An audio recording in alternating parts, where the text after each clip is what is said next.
This means a huge amount to every soul on this stage that you've made the effort to come along. So we've worked extremely hard to prepare the music that you're going to hear today. So I really hope you enjoy it. And it'll be short. Short concert's a good concert, in my view. This is the program. So 10 humble items, starting with Root Beer Rag by Billy Joel. Billy Joel, born in 1974. That can't be right. 1954. Must be a typo, unless he's 43. I don't think he's 43. And we're going to start with Subin here on the piano. Subin is a member of our Tri-M. Yeah, give him a round of applause. Yeah. I don't know why, he hasn't done anything yet. Clap anyway. And he's going to play a piece by Billy Joel called Root Beer Rag, based sort of impersonating Scott Joplin. If you know who Scott Joplin was, he was a composer in the 1900s, 1920s in the brothels of New Orleans, writing ragtime music. So this is where this music originates from. Here we are.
Thank you to our rhythm section who learned that in a couple of days. So well done. Thanks, Subin.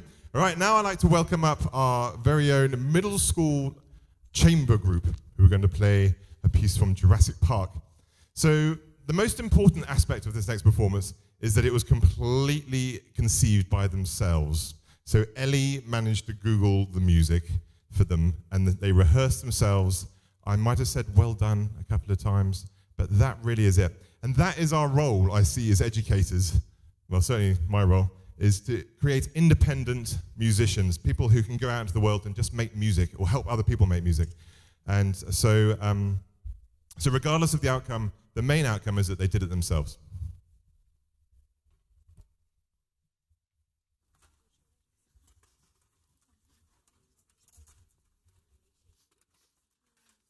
I'm just going to leave them do their little stand battle here, little dance.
Well done, guys. Very proud of you. Now, actually, I didn't realize that in our audience, we do actually have a very special guest who starred in Jurassic Park. Now, I don't know your name, but you're Amir's father. And you do look like the guy who was the chap who owned... Yeah, can you stand up and just show everybody? You just turn around so everyone can see. There we are. It's the guy from Jurassic Park. It's the guy who just causes all the trouble in the first place. That was very good of you to turn up. Is John Williams here? No, couldn't make it tonight. Okay, well, he should be, because we're going to play another piece by John Williams now, featuring the high school chamber group. Here we are, playing Harry Potter. Another piece completely conceived by themselves. Erin found the music. Did you arrange this music? It was a string piece, but she changed it to the following instruments. So, here we are.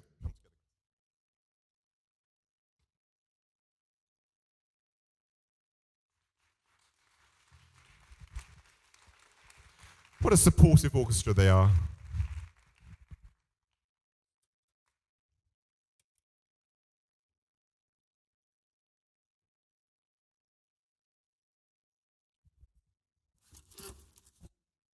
Now, these guys have just auditioned to be part of the Chamber Music Festival, which is happening in a couple of weeks. So let's see how they get on.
All right, thanks, guys. So independent musicians is what we're aiming for. Means I don't have to work as hard. All right, now we're going to move on to, make sure I'm not missing anything, moving on to Mission Impossible, the middle school band. Everybody in the middle school band. Everyone in the middle school band, stand up. Please. There we are. Clap. They stood up. There's more than that. What have the rest of you got? Hey? Oh, of course, that's right. This is the. I have two classes of middle school, and this is basically the 8th grade. There's a couple of 7th graders there, but 8th grade band. So these guys have been playing a whole year more than the 7th graders. Here we are, Mission Impossible.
Okay.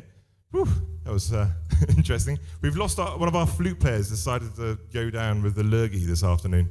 So unfortunately, Fran. So Eden is capably holding her own on the first flute part there.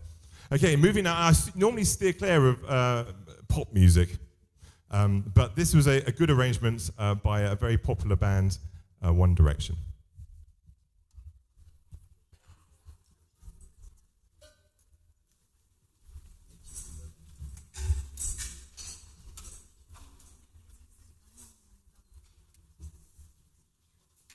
I want you to appreciate the way the drummers change position halfway through the music. That's particularly impressive, I hope. Or it might just all fall to pieces. We'll see what happens.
Thanks, middle school, and thank you, high school percussion section, for getting stuck in as well. They all secretly wish they could play pop music as well, but I won't let them. Nasty pop music. All right, so moving on now. Must miss out one. So there's the flag of Spain. This is a piece called Spain by Chick Corea. Did anybody go and see Chick Corea on Sunday? No? I did. Mr. Aguirre did. Courtesy of Juani, who managed to get us tickets somehow. Don't know quite how. Sounded a bit dodgy if you ask me. Anyway, Chick Corea, very famous jazz pianist, been around since the beginning of time. And this is his most famous piece of music. The start is from a very famous Spanish guitar concerto, Rodrigo Gutierrez, or something like that. Yes, that's right. Is that right? Adangues. Yes, my Spanish is non-existent. That guy. And then Chick Corea wrote the rest of it. There is a bit, if you are a Chick Corea fan or connoisseur, there is a bit where you must clap.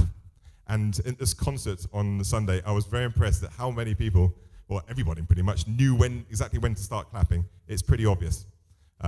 So if you feel the urge, please clap along.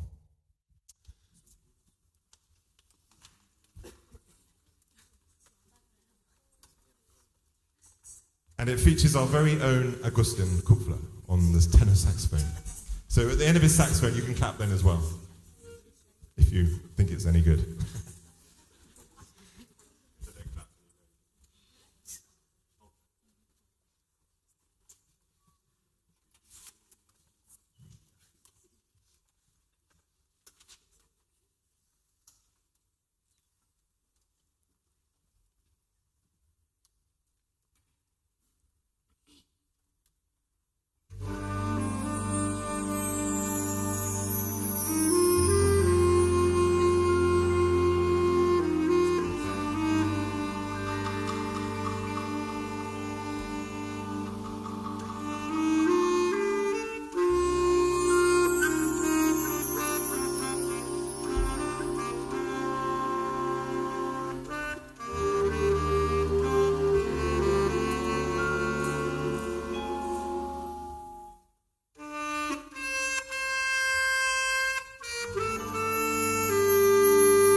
Okay.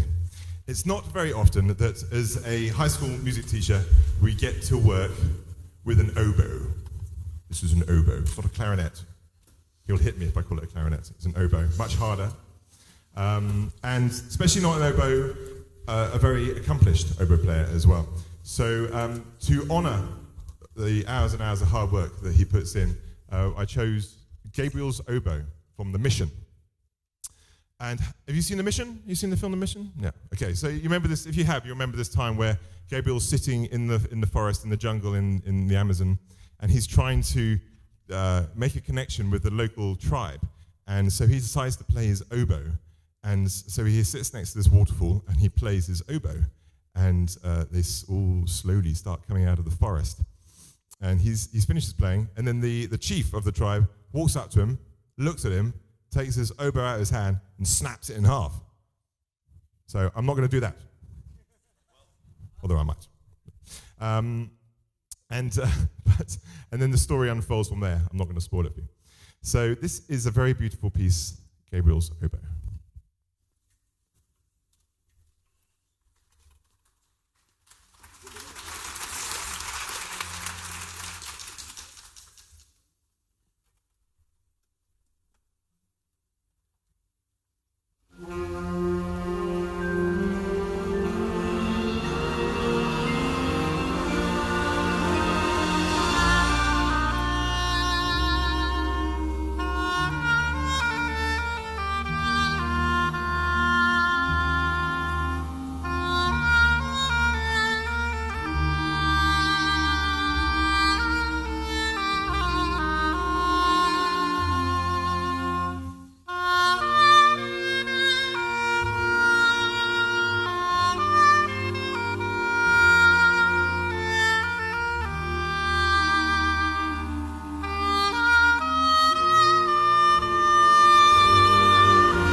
Okay, wasn't that beautiful? I nearly cried. Thank you. And now for something completely different. We're moving on to The Simpsons. From the sublime to the ridiculous. So The Simpsons was written by a chap called Alf. What's his name? Alf Klausman. No, it wasn't. Danny Elfman. This one was. Yeah, Alf Klausman is the guy who's just been fired for writing too much good music for 20 years for The Simpsons. But Danny Elfman wrote the original theme. And he wrote it just to describe the mischievous, naughty, but lovable characters in The Simpsons. So all those sort of character traits are there in the music. He wrote it using a particular scale called the Lydian flat 7 scale. Would anybody like to sing that scale to us? Nobody. Okay. Perhaps Erin would like to play it for us. Sure, she says.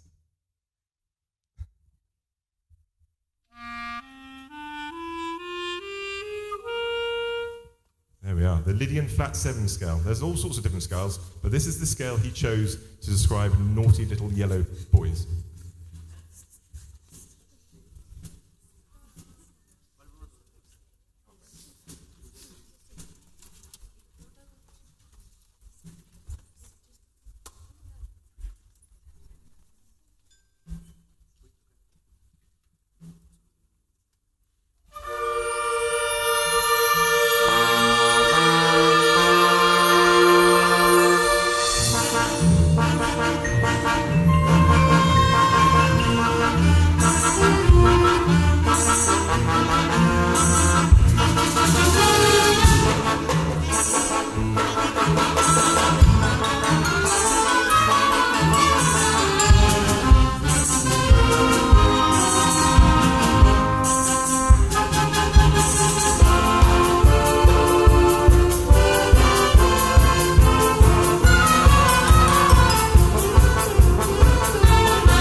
There, did you see Fran on the whistle at the back there?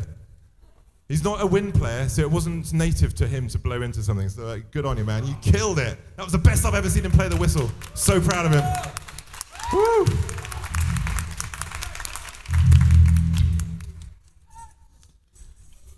Right, now, I am blessed with some incredibly talented musicians. And in sort of, in the upper grades. And I've also got some younger guys coming in. So my hardest job is finding music to appeal to all the different levels of achievement, to differentiate between them. But I do like to stretch my people sometimes. And so when I'm looking in JW Pepper, which is an incredible website which I buy all my music off, it tells me how hard the pieces of music are. So it goes from very easy to advanced. So most of the music we play is medium, right there in the middle. This next piece is a medium advanced piece. Okay, normally, I guess, not attempted by high schools. So the time signature changes pretty much every single bar. It requires a lot of technical ability by the players. So here we are. This is what we've managed to achieve.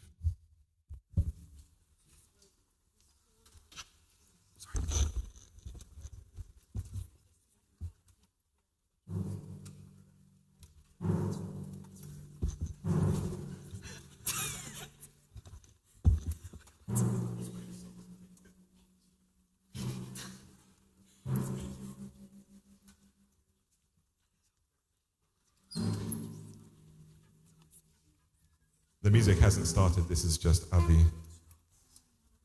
Here we are.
On me.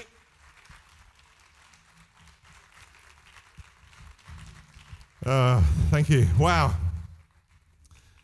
So that is, for me, that is a huge accomplishment for myself to be able to conduct that, but also for these guys to play that.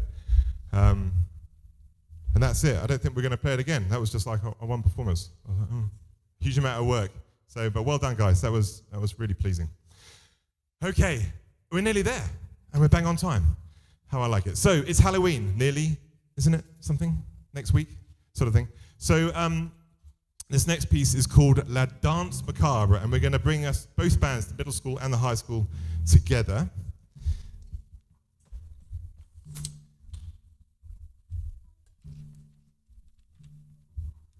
So the Danse Macabre means the dance of death, of course.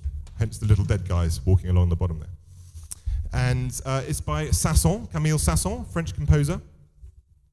And it's a symphonic poem, which means that it's written to describe something. You have absolute music and programmatic music. Absolute music is just music for music's sake, like the last one. And this next one is it's describing something. And this is what it describes. It's written to describe this poem here. Zig, zig, zig, death in cadence, striking with his heel a tomb. Death at midnight plays a dance tune, zig, zig, zig on his violin. Flute, flute. The winter wind blows and the night is dark. Moans are heard in the lidden trees. Through the gloom, white skeletons pass, running and leaping in their shrouds. Zig, zig, zig, each one is frisking. The bones of the dancers are heard to crack, but hist! Of a sudden, they quit the round, they push forward, they fly. The cock has crowed. Here we are.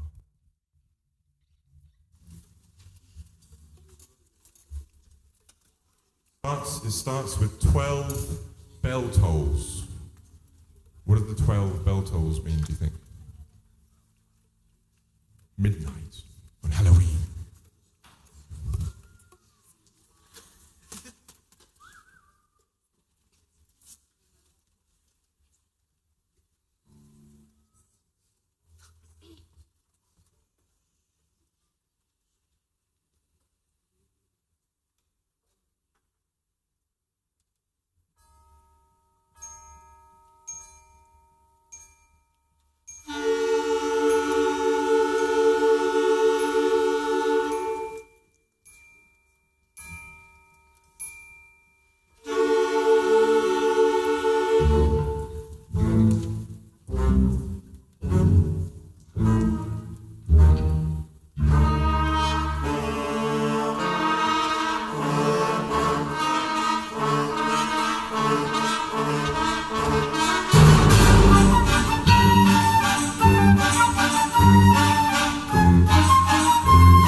Everybody wave at your child. Don't wave back. Okay, right, you can sit down. Thank you. So thanks a lot for coming. This is quite a good audience, I think, actually, for me. Normally get 3 or 4. Our next concert, 11th of December, just started some new material, vaguely Christmassy, holiday-ish. So I hope to see you then. Thanks again. And guys, can you please do us a favor? Can you take all your stands and put them back in my room with your music? Is there anything else, Mr. Juani? Can I just thank Mr. Juani and Claudio and Hector, the sound guys and the lighting. Just give them a round of applause, please. Their work is largely go unnoticed, but we can't do anything without them. Thanks again. See you next time.